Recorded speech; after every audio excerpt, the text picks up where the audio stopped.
Good morning or good afternoon, class. Today, I am going to be teaching about the coordinate plane. Before we get into it, I want to ask if you like and subscribe on the channel so more people can see these types of videos and learn about more math. Okay, today we're going to get into the coordinate plane, and I'm going to teach you guys how to plot some points.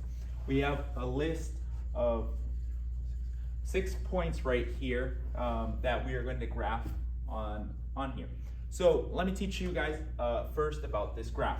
We have the X and Y coordinate plane. This is the X axis.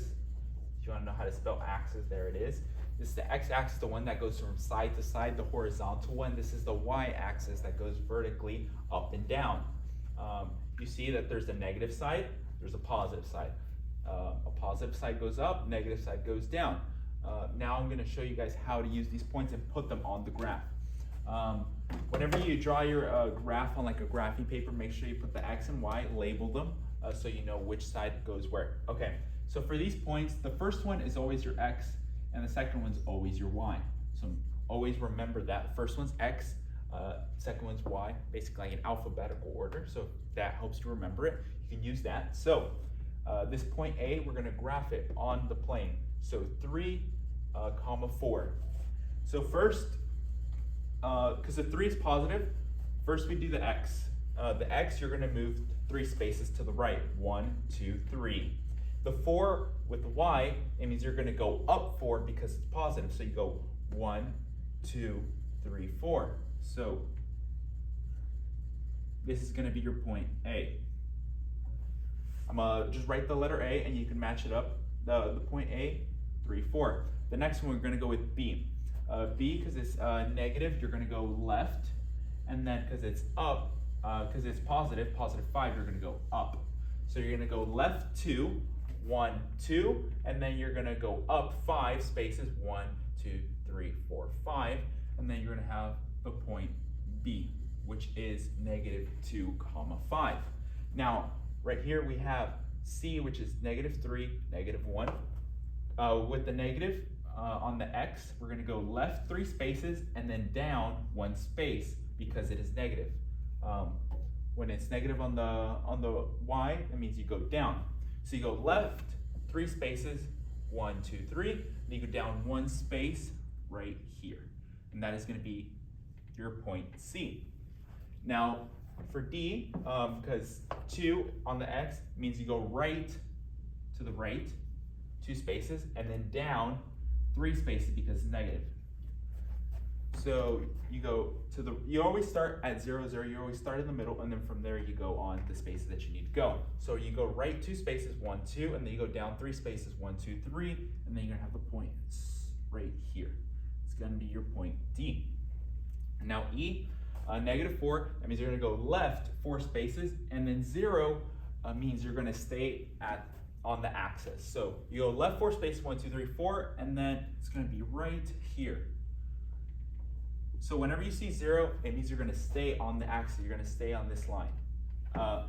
Over here in this scenario on point F, it's gonna be the opposite. So you're gonna stay on the x-axis, you're gonna stay right here, and then you go down 2 spaces because of the negative 2. You stay here, you move down 2, and then you go right here. That's gonna be your point F.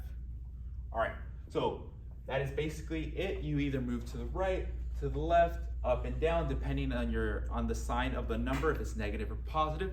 That is how you do the coordinate plane. Don't forget to like and subscribe on the video and the channel. Hope you guys learned a lot about the coordinate plane, and now you guys can use this on graphing actual equations. Thank you. So one last thing I wanted to show you guys was about the quadrants in the coordinate plane. So we have 4 quadrants, 4 little sections, as you can say. Quadrant 1, quadrant 2, 3, and 4. I'd be asking yourselves, why does it go in that order? You know, it just goes in that order. Just try to remember it goes 1, 2, 3, 4. The difference between the quadrants is also, right here I put this like little symbol. It's basically, if your point is positive and positive, it's gonna go out in quadrant 1. If it's negative then positive, then it's gonna go in quadrant 2. In quadrant 3, if you have both negatives, the X and the Y, if they're both negative, they're gonna go in this quadrant for sure. if in quadrant 4 you would have positive and then negative. So right here, let's get an example for B. We have a negative and a positive. That would make it go in quadrant 2, as you see right there, the point B. So I know some math teachers like saying it's like, oh, what quadrant does this point go?